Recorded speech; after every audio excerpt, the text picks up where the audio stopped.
Affaire Richard Berry, première victoire pour Colin Berry relaxé de diffamation envers Jean Manson. Colin Berry a été relaxé par la Cour d'appel de Lyon dans le cadre du procès en diffamation mené par sa belle-mère Jean Manson, qu'elle accusait d'avoir participé à ses agressions sexuelles avec son père, Richard Berry. Si est un soulagement pour Colin Berry qui se bat depuis des années pour faire entendre sa voix. Tout a commencé en janvier 2021 quand, dans les colonnes du Monde, la fille de Richard Berry accusait son père d'inceste, entre 1984 et 1985.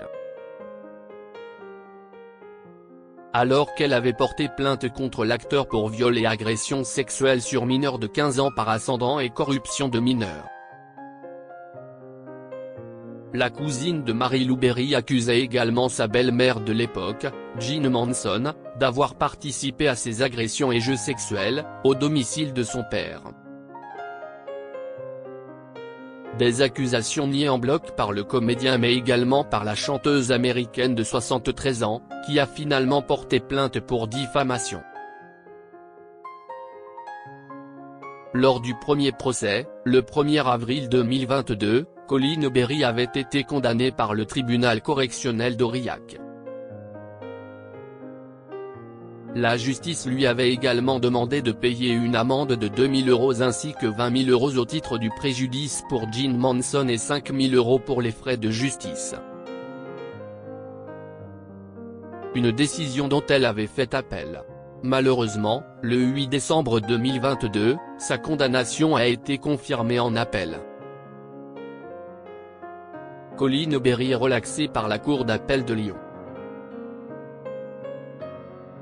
Un an plus tard, retournement de situation, la Cour de cassation a annulé la condamnation de Colin Berry pour diffamation envers Jean Manson, renvoyant le dossier devant la Cour d'appel de Lyon. L'affaire a donc été relancée avec un nouveau procès qui a débuté le 7 mai dernier. Un retour devant la justice qui avait été marqué par la crise cardiaque de Jean Manson dans la salle d'audience, nécessitant son hospitalisation d'urgence. Ce mercredi 17 juillet, elle a été relaxée par la Cour d'appel de Lyon. Une première victoire pour la fille de Richard Berry qui, comme le rapporte Le Parisien, avait demandé lors de ce dernier procès un minimum de reconnaissance de la justice car elle n'est ni mythomane, ni délirante. Un cri du cœur finalement entendu par la justice.